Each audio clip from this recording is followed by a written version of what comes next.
Ние треба да разгледаме институција народен правобранител, да веруваме во народниот правобранител и при тоа кога ќе ве праша некој кој беше до вчера народен правобранител, до вчера во последните 16 години беше народен правобранител кој што беше министер од редовите на ДУИ. И така 16 години едните и другите зборувавме дека имаме независен народен правобранител, дека тој се грижи сите нас. И оние кои што се, и оние кои што не се во политика. И после 16 години, нели во меѓувреме ја реформиравме државата, едно општество направивме, политиката трнавме, ставивме народен правобранител кој што беше шпицен кандидат за премиер. Повторно од редовите на ДУИ. Ја почитувам личноста на господинот Насер Зибери, одличен патрик, сум гледал како дете во овие стромански клупи, но кога се работи за народен правобранител, ние не можеме да зборуваме на извештај на чисто политичко лице кое што води институција која што треба да застане позади сите нас неутрално. И тоа е дрскоста и ароганцијата, почитувани колеги од мнозинството, кое што вие аминувате. За вас е нормално да одите во вашите средини во кои што живеете и да зборувате дека перцепцијата за корупција, за криминал, за судство, обвинителство, правобранителство, ние ја подобруваме, итаме према Европска Унија и оставаме господинот Зибери за народен правобранител, псе јо, шпица кандидат на ДУИ за премиер.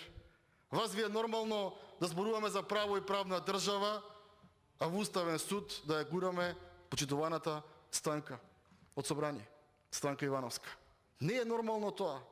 И не дискутирам принципиелно по извештај кој што им се сервира и продава на јавност и нас пратениците дека е неутрален, а знаеме дека никој во тоа не верува. Затоа имаме 50% излезност, затоа не се појавуваат во собрани радикални партии, допрва ќе се појавуваат и кои ја чуваат, затоа што народот му е преку глава да гледа оваа шарада.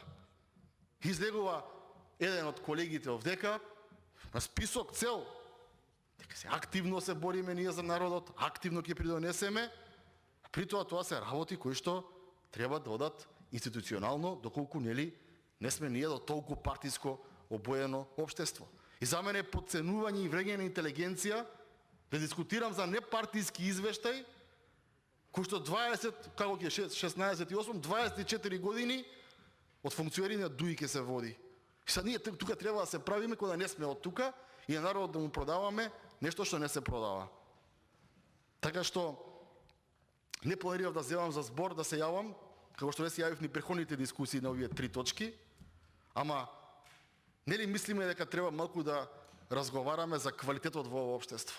Нели мислиме дека малку треба да разговараме за оној кој што е вреден, одговорен, студирал, работел, напредувал во кариерата, се стекнал со нови вештини, со нови обуки, знања, тој да биде во определено раководно место, а не затоа што припаѓа на турската, албанската, македонската или не знам која етничка припадност. Што добиваме, колеги, со тоа што на наводно неутрално политичкиот народен правобранител ќе му зборуваме за правична застапеност? Нели бараме квалитет? Докаде донесе таа правична застапеност да во Берово македонците стануваат албанци, во Кичево албанците македонци, а ромите срби? Шарада правиме од општеството. Шарада. И не се согласувам принципиелно да ја праќаме пораката према јавноста дека раководителот на подрачна единица, не знам кое министерство, ако се распише конкурс, тој мора да биде од таа етничка заедница и треба да биде примен. Не. Тоа не е вистинскиот начин. Тоа е вистинскиот начин на Зоран Заев да добива гласови на избори. А државата оди назад. Мораме да бараме квалитет. Не се јавувам за да ми реплицирате. Ништо лошо не мислам. Вие сте доктор, сте завршиле, сте се вработиле. Треба да им кажеме на луѓето, дечки, студирајте, учете, одете, волонтирајте, имајте нови знаења и така ќе се вработите, а не затоа што припаѓате една етничка заедница. Во либерални општества не постои тоа вработување по клуч. Само во банани држави постои тоа. И затоа не дискутирам по овие извештаи што ги гледам. И следната точка. Имаш одлучување по работни односи, држиш човек председател на совет и никому ништо. И што да дискутирам јас? Ке помине овдека, се завршува. Така што мислам дека не зборувам за гостите кои што дошле, тие мора да ги поминат тие точки од дневен ред, им се законски обврски, а мислам дека кога се правиша радава, барем правете ја малце по-ниско. А немојте волку на ачик. Сите граници ги минете. Ти спадам, ја тука ја имам 11 работи да препорачам. Знаеме дека нема ништо од тоа. Знаеме дека е купи ден продај. Да испадам на тие целни групи да им кажам што сум кажал во собрание. Или да кажам да јас се борев за мојата етничка заедница. Нема етнички заедници. Нели сме една држава. Нели имаме 21 век, либерална економија, индивидуата. Колку е таа индивидуа спремна, толку треба да добие од ово општество. И утре, еве ќе помине точкава се и ќе вработа. Ти сега вчера и гледам, веќе никој не демантира. Ево Берово некаде, македонци стануваат срби. Србин дошло на ред. И други што да прават македонци? Или во Старо Нагоричане ќе дое србин да се вработи. Македонец да се вработи. Србите што ќе прават? Дајте луѓе излезете од тие работи. Не може вака. Не може да ми се продава некој што е експерт, а е член на партија или подржал некоја партија пред сите. Не може Уставен суд да оди генерален секретар на собрание.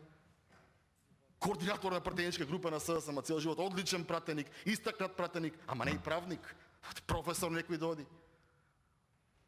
Така и со народниот правобранител, принципиелно зборувам. Принципиелно.